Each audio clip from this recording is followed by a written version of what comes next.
ഞാൻ നിങ്ങളോട് പറയാൻ പോകുന്നത് ഈ വണ്ടീനെ കുറിച്ചുള്ള ഒരു ബേസിക് ആയിട്ടുള്ള ഒരു യൂസർ റിവ്യൂ ആണ്. ഇത് എൻ്റെ 2020 മോഡൽ ഹോണ്ട ഹോർനെറ്റ് 160R ആണ്. ഞാനിത് എടുക്കുന്നത് 26,000 കിലോമീറ്ററിൽ, അതായത് 2022 ഞാനിത് എടുക്കുന്നത്. സെക്കൻഡ് ഓണർഷിപ്പ് വണ്ടിയായിരുന്നു ഇത്. അങ്ങനെയാണ് ഞാനിത് വണ്ടിയിലേക്ക് വരുന്നത്. ഇത് RTR 160യും പൾസർ NS ഒക്കെ മൈൻഡിലുണ്ടായിരുന്നു. പക്ഷേ പുതിയതെടുക്കുന്ന സമയത്ത് ആ ഒരു ടൈമിൽ 1.5 ലക്ഷം 1.25 ലക്ഷം ഒക്കെ RTRനും 2 lakh അബോ NS 200 ആ ഒരു റേഞ്ചിൽ പുതിയ വണ്ടികൾക്കൊക്കെ വിലയുണ്ടായിരുന്നു.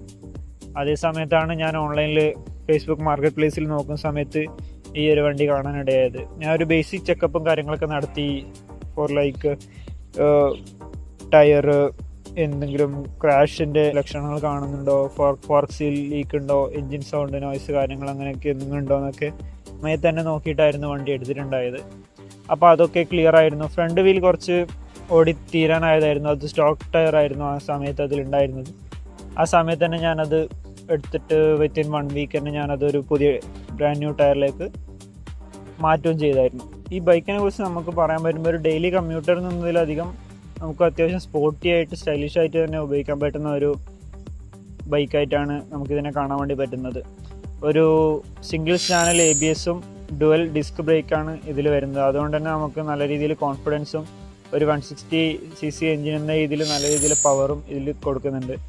ഒരു യൂണിക്കോൺ 160 ആ ഒരു റേഞ്ചിൽ നിൽക്കുന്ന ബൈക്കിൻ്റെ സെയിം എഞ്ചിനാണ്, യൂണിക്കോണിൻ്റെ ഒക്കെ സെയിം എഞ്ചിനാണ് ഇതിലും വരുന്നത്. പക്ഷേ സൈലൻസർ വേറെ അതിനെ കൊണ്ടില്ല, ഒരു എക്സോസ്റ്റ് നോട്ടൊക്കെ കുറച്ച് ഡിഫറെൻ്റ് ആണ്. പിന്നെ ബിഗർ പ്രൊഫൈൽ ടയേഴ്സാണ് ഇതിൽ വരുന്നത്. അതുകൊണ്ട് തന്നെ നമുക്ക് അത്യാവശ്യം മസ്കുലർ ലുക്ക് ഈ ഒരു വണ്ടിക്ക് കിട്ടുന്നുണ്ട്. അതുകൊണ്ട് തന്നെ കുറച്ച് സ്റ്റൈലിഷ് ആയിട്ട് സിറ്റിയിൽ യൂസ് ചെയ്യാനും ഡെയിലി കമ്മ്യൂട്ടേഷനും പിന്നെ കുറച്ച് സീറ്റൊക്കെ മോഡിഫൈ ചെയ്താൽ ലോങ് റൈഡിനും ഒക്കെ യൂസ് ചെയ്യാൻ പറ്റുന്ന ഒരു ബഡ്ജറ്റ് ഫ്രണ്ട്ലി പോക്കറ്റ് ഫ്രണ്ട്ലി ബൈക്കാണ്. ഇനി കോസ്റ്റ് ഓഫ് ഓണർഷിപ്പിലേക്ക് വരികയാണെങ്കിൽ ലാസ്റ്റ് ഒരു 4 years ആയിട്ട് ഞാനിത് ഓൺ ചെയ്യുന്നുണ്ട്.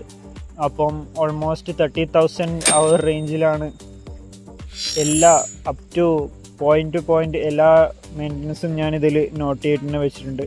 അപ്പോൾ അതൊക്കെ ചെയ്ത് കഴിഞ്ഞിട്ടായാലും 30,000 rupees, അതായത് ഒരു ബ്രാൻഡ് ന്യൂ വണ്ടി വാങ്ങിയിട്ട് ഒരു 6 മാസത്തെ EMI അടക്കുന്ന ഒരു എമൗണ്ട് മാത്രമേ നമുക്കിത് കൊണ്ടു നടക്കാൻ വേണ്ടിയിട്ട് ആവുന്നുള്ളൂ.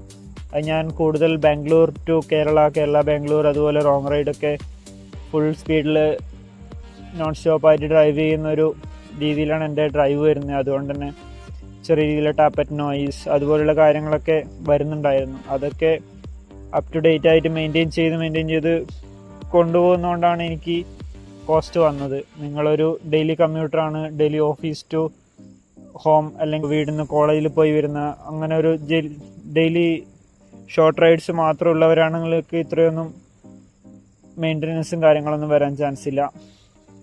അതുപോലെ തന്നെ പിൻ ടു പിൻ എല്ലാം മെയിൻറ്റെയിൻ ചെയ്ത് വെക്കുന്നതുകൊണ്ടാണ് അത്രയും കോസ്റ്റും വന്നത്. നോർമലി ഒരു ബൈക്കിൽ വരുന്ന നോർമൽ കോസ്റ്റ് മാത്രമേ ഇതിൽ വന്നിട്ടുള്ളൂ.